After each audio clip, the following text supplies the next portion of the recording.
Heureka by Thelightbulb.ai, the Insights Podcast.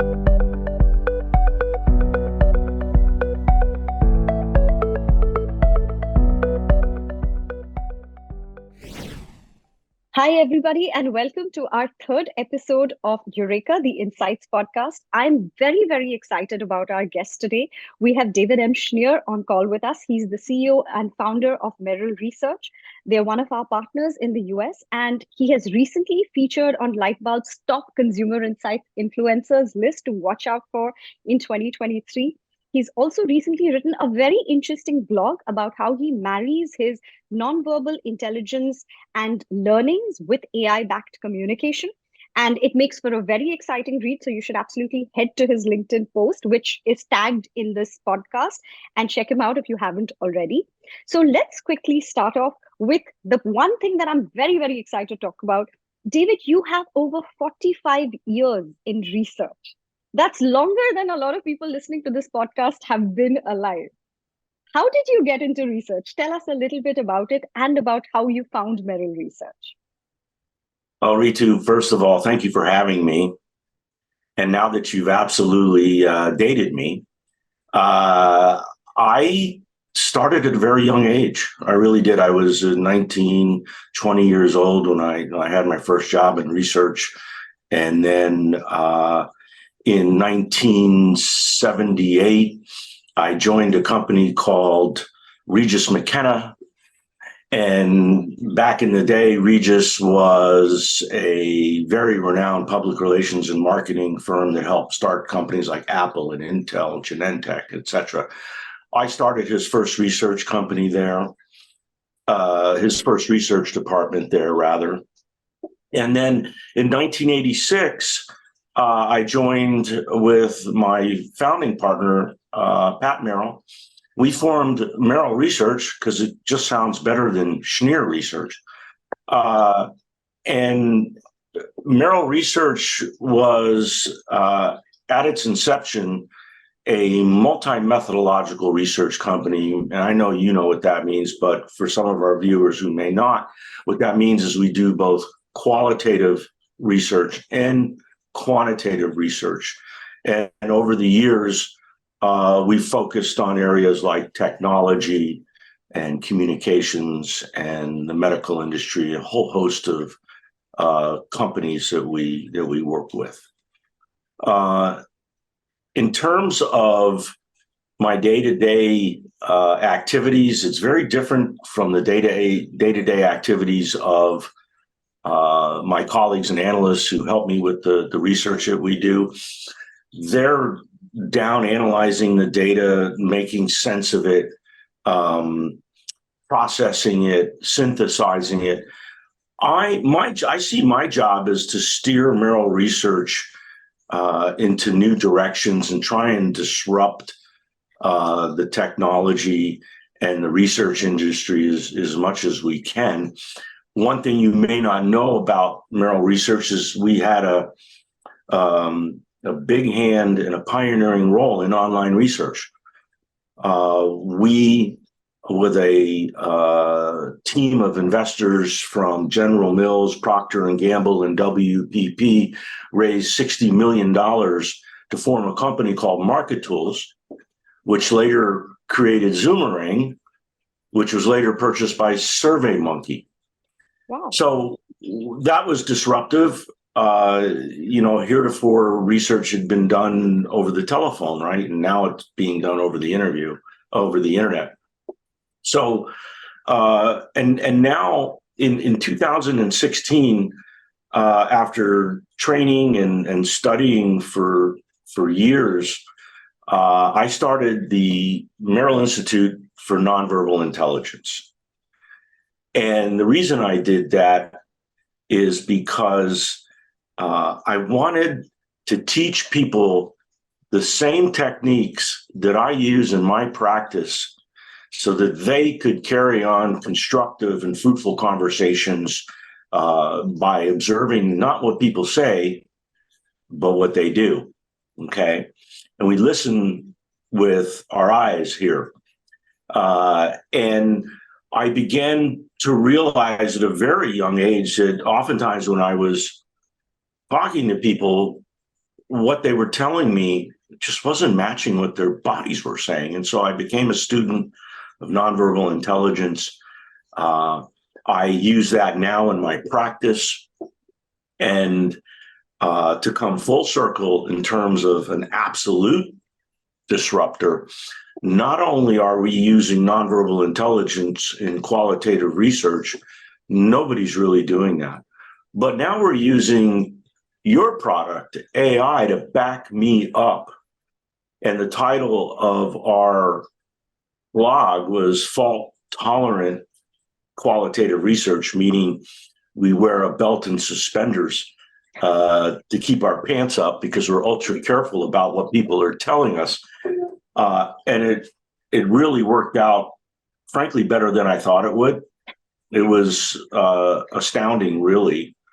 And now we have an opportunity to do it again. We're warming up with another client to do this on an international basis.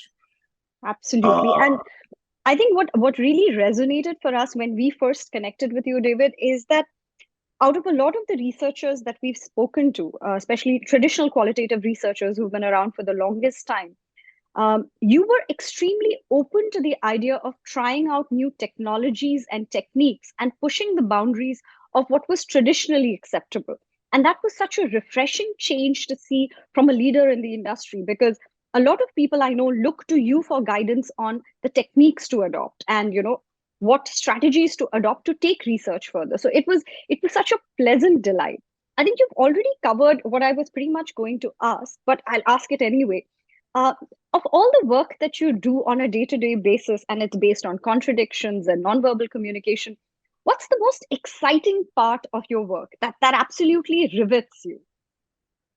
It's that, really. It's the marriage of qualitative research and nonverbal intelligence.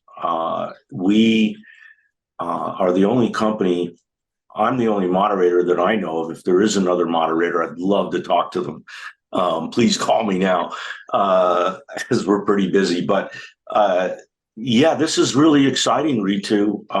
And if you don't look at new technologies and you don't grow, other people will. Okay. And so we've always been the kind of research company that kind of pushes back. We push back on our clients, and we lead them in terms of what we think is appropriate. And these studies that involve deep emotions are ideal for my skills and your technology. Absolutely. But tell me something, David. Research is a career that's a bit off the beaten track. Did you always want to be in research? Did something specific lead you to it? Serendipity? I never thought I would start a company. I never dreamed of being an entrepreneur. I fell into this. I came out of school hell-bent on being a journalist, and then a writer, and then got a doctorate in theology. But no, I just fell into this through secondary research. Before there was the internet, Ritu, there were companies, they still exist, like Nexus, Lexis, Dialogue Information Retrieval Systems. And so I became highly trained on that. And I would find information for other people. And then in journalism, you're constantly interviewing people, right? And so I just fell into it, and I loved it. And I'm really fortunate that I love what I do. No, and I think I see a lot of resonance in your initial career goals and what you're into, because ultimately it's all about scraping away the surface layer to get at the truth. Whether as a journalist or a researcher, that's what you're doing every day with every single conversation you have. That's right. That's absolutely interesting. What I'd love to kind of now understand is leverage these 45 years of experience. Tell us, what do people really not get about the consumer insights industry? What do they not understand? What are the misconceptions? Well, that's easy. And amazingly and sadly, it is this. I think people really do not understand sample. They don't understand where it comes from. They don't understand how important it is. In any research study, it always boils back down to the sample. And we're real sticklers on that. We understand the sample business. We understand we've been burned by bad sample. And that problem is rampant in the industry now. And guess what? AI is going to play a dual role in this. There's going to be AI bad actors in sample. We're already seeing that. Okay. But AI can be used to defend as well. So it's going to be interesting several years. But I know that my friends in the sample business are nervous. Yes, I actually do understand where you're coming from. I think you've touched upon a topic that's very rarely discussed in research. Even when we speak to a lot of market research agencies, everybody wants to look at the technology and the design, but nobody is really thinking about the sourcing and where the sample is going to come from and the veracity of the sample itself. And as you said, fake samples or trained respondents and now deep fake AI-based sampling is something nobody is really looking at. So I think that's very, very forward looking. Over the years, David, have you seen industry norms kind of evolve? Have you seen a change in the industry that has surprised you or caught your eye? Well, I can tell you this, that all the industry norms that have been collected for years have now been shattered by COVID. So kind of doesn't really matter. Of course, I'm being a little flippant here, but the reality is things are different. People think differently now. People act differently now. People relate differently to one another now. People buy differently now. And we were in the midst of a lot of tracking studies prior to the pandemic. And then that all shut down because nobody really understood what condition their condition was in. And so during the pandemic, we were doing a lot of research, amazingly enough, on the pandemic's effect on retail, the pandemic's effect on education was astounding. Parents in America will tell you how their kids suffered as a result of the pandemic. So, it was exciting, and the norms, everything's different now. It Even really the way is. we work. Absolutely, this conversation is the essence of what COVID has brought us to, and I think I so resonate with what you're saying because Lightbulb was a COVID baby. I don't know whether you know this, but the original avatar of Lightbulb was an edtech platform where we started measuring learner engagement. And it came from the insight that, like you very rightly said, all the founding team were parents and we were watching our kids study online. And we were convinced they were all going to fail because there was no learning going on at all. And that's why we said, is there a way to measure learner engagement? And we built this live monitoring system. And then as the world kind of drifted out of COVID, we realized that perhaps this is not the best use of this technology currently. And then we pivoted to consumer insights. So I totally get where you're coming from. I think what COVID also did was it unleashed this wave of technology that was meant to enable the remote era. So have you seen any other impacts of technology on the world of market research, something that you didn't expect would happen but has now happened because of COVID?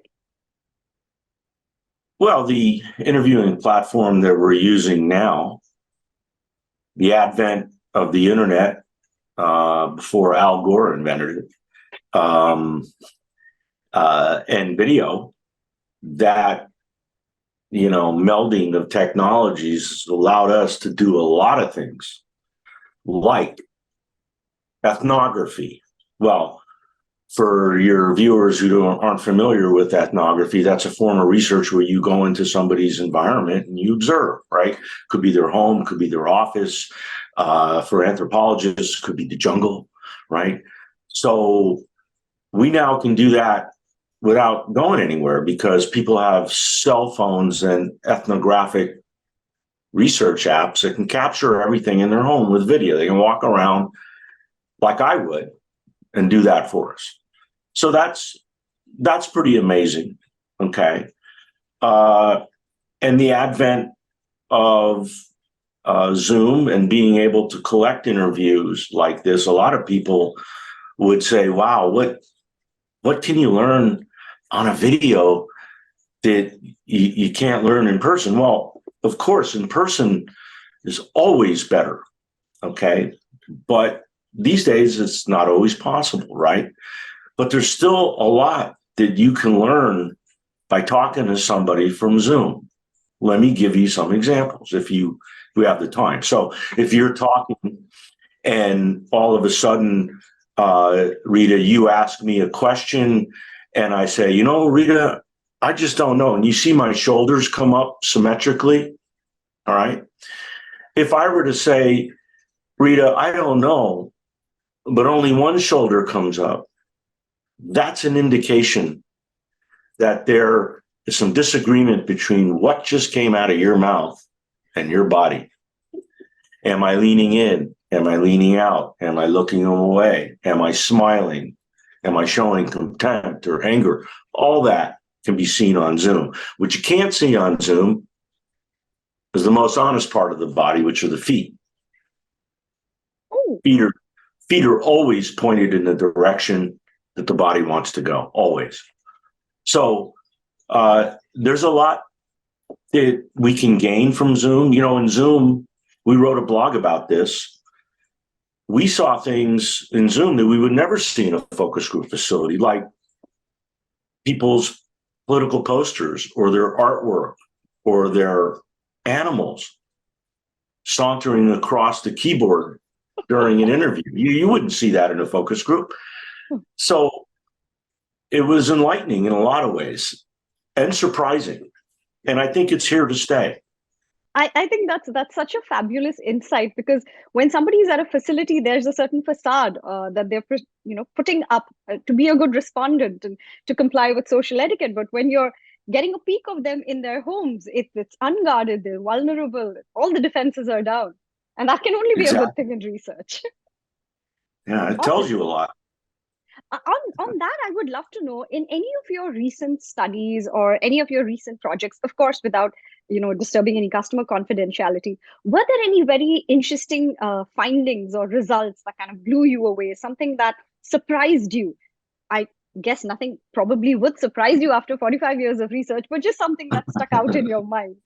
I have seen a lot, including physical altercations in a focus group.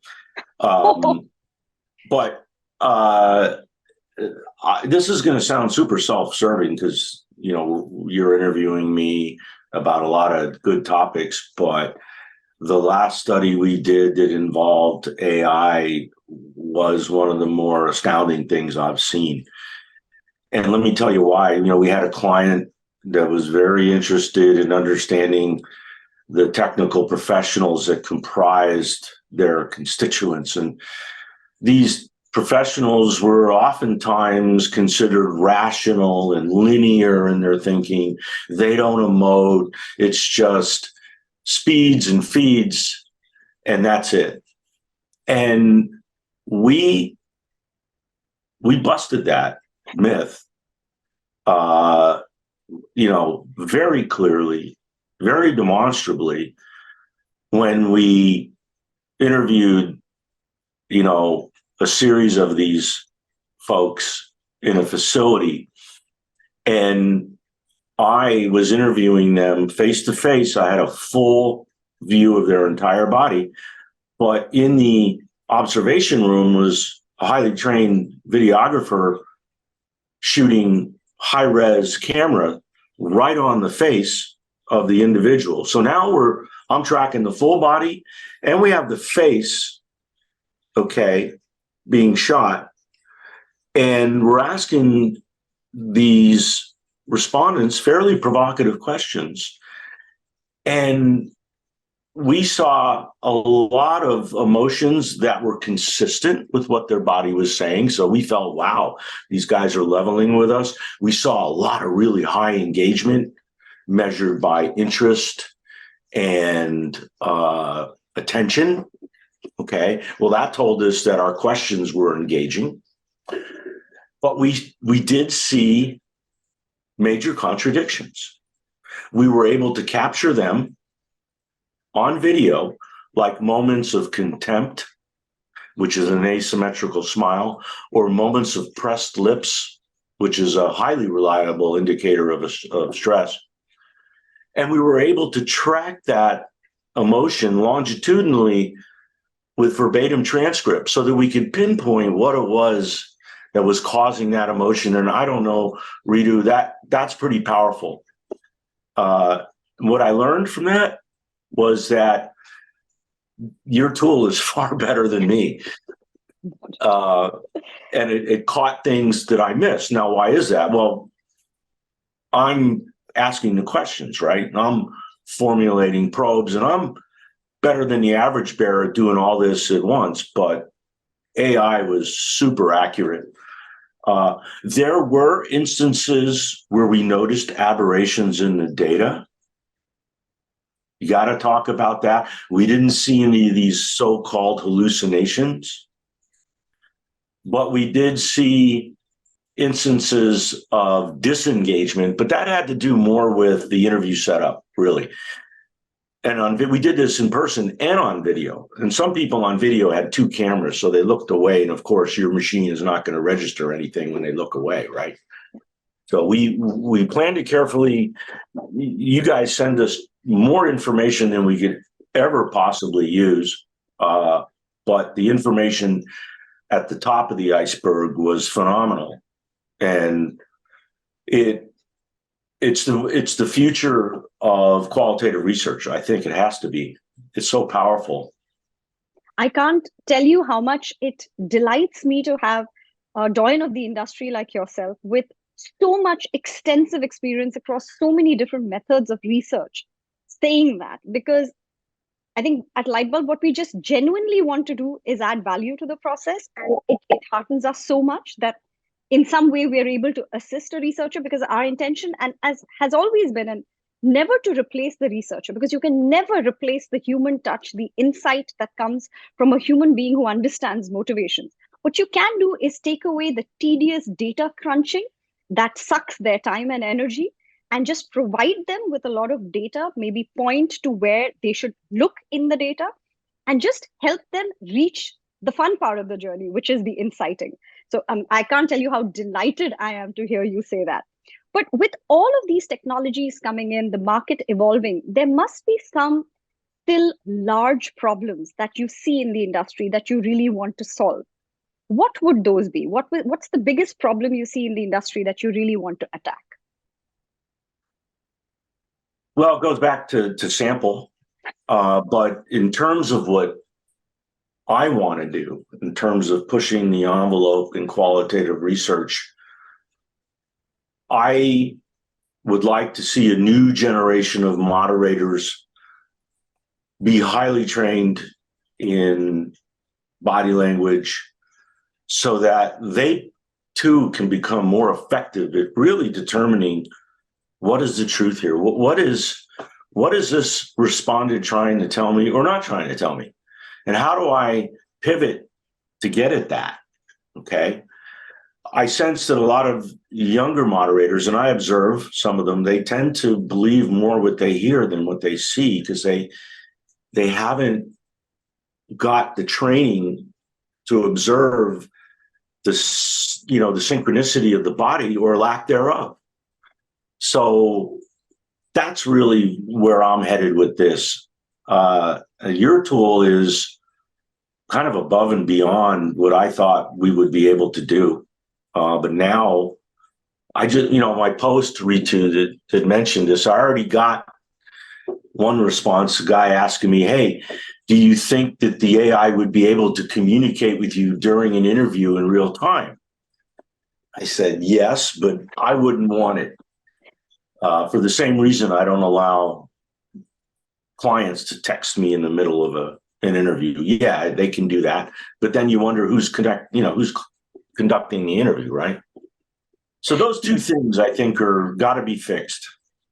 No, absolutely. I think I really resonated with what you just said about how important training of the moderators is. In fact, one of the people who was on our first podcast, Miss Priya Lobo, who's the CEO of Ormax Compass, she's been in the industry for about 30, 35 years, leads an organization which is a leading entertainment market research company here. She had precisely the same point to make, that she feels that a lot of the younger researchers today, the emphasis really isn't so much on training their skills in how to read the room, how to guide the discussions, how to respond to what the respondent is telling them, and probe further by just observing the way the respondent is behaving. So she had something very, very similar to say, and it's very interesting how two people from different ends of the world, literally, with so much experience in the industry, are feeling the same thing. And well, sorry. The younger generation, they're born with cell phones and tablets in their hands, and then it's stuck in their face forever, and they lose. I hear horror stories from HR folks who are hiring people, and they can't get people to look them in the eyes, or people seem completely disengaged in the interview process. And it's sad because these kids are smart. They're really smart, and you'd never know it. They don't look up long enough for you to get that. They need help. They really do, including my kids. Same boat. Yeah. Same boat. Same boat. Yeah. So coming back, we've been talking about technology. We've talked about how the industry has changed over the years. What is, given your experience and the trends that you've been watching, what's the next big tech innovation that you feel is going to sweep over the consumer insights industry and the research industry? Are you seeing any trends in the making that you can highlight for our listeners? It just has to be AI. I mean, a day doesn't go by, Ritu, that somebody doesn't hit my LinkedIn account saying, hey, we have an AI-based data processing program. Hey, we have an AI-based research platform. Hey, we have AI-based protected sample. It is already hitting the sample vendors. Some of them have no idea what's hit them. Some of them are on top of it. But the second blog that we wrote recently was on red herrings and traps that you can put in surveys to catch these folks. So AI is going to revolutionize the quantitative side of it and the qualitative side of it. Now, on the quantitative side of it, when you think about the term big data, that's kind of dated now. But the reality is the world is not suffering from a lack of data. The world is suffering from a lack of people who know how to analyze it. And AI is going to help in that. It's going to help in medical diagnosis, especially in oncology, where unstructured data in the medical industry is now going to be as easy to pull up as structured data. And the same in research, Ritu. You spend millions of dollars on a campaign, millions of dollars on a new product introduction. Wouldn't you like to know that the people in your study are leveling with you and either giving you information that you can ignore or information that you can't ignore? It's super powerful. No, I totally get you. Yeah.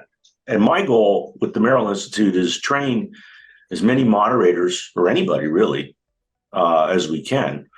I just think this is really going to be disruptive. I believe you. I really do believe you.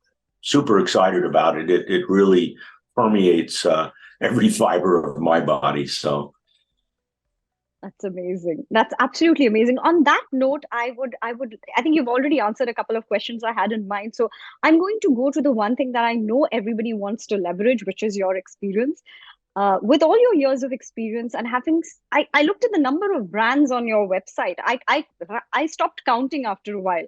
The number of organizations, world-class leading organizations that you've worked with, the amount of research experience that you've amassed. What are the three tips that you would really like to perhaps give to people in the consumer insights industry who may be listening on how to, improve their work, improve their research? How would you like to guide people in the consumer research industry?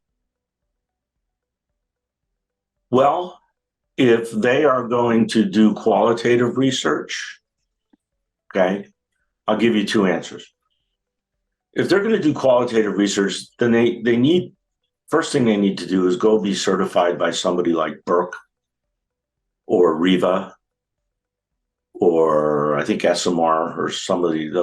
Those are, I was trained by Burke. They're really excellent qualitative training modules. Again, this will sound self-serving, but when you're talking to people, most communications is nonverbal. So from my perspective, body language training is imperative. There's lots of places you can get it. And then third is you just can't stop learning and growing. You just can't. If you do that, you're going to get stuck. You're going to get cobwebs, and you're going to have cold product. So you have to punch forward and look at things. If you can't beat them, join them. No, AI is here. There's a lot of concern around it. I think there's some good that can be done, but I'm well aware of the evil, abstract, evil that can be used on this. We're going to be seeing it. You bet. So on the quantitative side, I'd say build your quantitative skills to the point where you can run up and down the analytical ladder by doing things as rote as bivariate synthesis, all the way up to multivariate analytical synthesis like segmentation or perf or max diff or all these fancy things that people are increasingly asking for because they have the data for it. So you just got to be curious. If you're a researcher and you're not curious, you should be in another industry. And that's a beautiful, beautiful line with which to absolutely wrap this up. Before we go, David, how can listeners find you online? How can they connect with you, learn from you, perhaps even join your institute? What's the best places to find you online? So we have two websites, which we're going to merge eventually. When we launched the Merrill Institute, we decidedly kept it separate just to see how it would do, but we realized, oh, wow, there's such a synergy here. So now we're bringing it back in. But I'm on LinkedIn, www.merrillresearch.com or www.themerrillinstitute.com. If you can't find me, I don't want to be found. I'm generally pretty accessible. I travel a lot, as moderators do. So, excuse me. No, but I can tell our listeners from personal experience that David is extremely responsive, very, very kind, and very straightforward, and a lovely person to deal with. We've been extremely lucky to have the opportunity to kick off our US sojourn with Merrill, and we are deeply excited to continue the journey with him. We feel we have so much to learn and pack back into the product, and we're hoping that Merrill will lead the way in telling us what to build next so that we can help the researcher reign supreme and cut down on data. Thank you so much, David. It has been such a lovely experience working with you. I hope to do that in the future and just chatting with you. You're a delightful person to talk with, as always. Thank you so much for spending time with us today. Very sweet of you. Thank you so much, Ritu. Let me know. Let's do this again. We'll find out some new things to conquer, and we'll tell people about it. But thank you very much. This has been a lot of fun, and I appreciate it. Thank you so much, David. For everybody who's listening, all of David's websites and LinkedIn are going to be linked in both the podcast and the YouTube versions. You can find him on our LinkedIn as well. So, again, like he said, if you can't find him, the problem decidedly lies with you. Thank you again for tuning into Eureka. It's been an absolute pleasure. And we'll continue to bring you conversations and chatter with some of the best and most advanced consumer insights professionals globally. We have somebody very, very interesting from the entertainment industry coming up in our next episode. So do stay tuned for that. Thank you again, David. Have a wonderful day ahead. Take care, Ritu.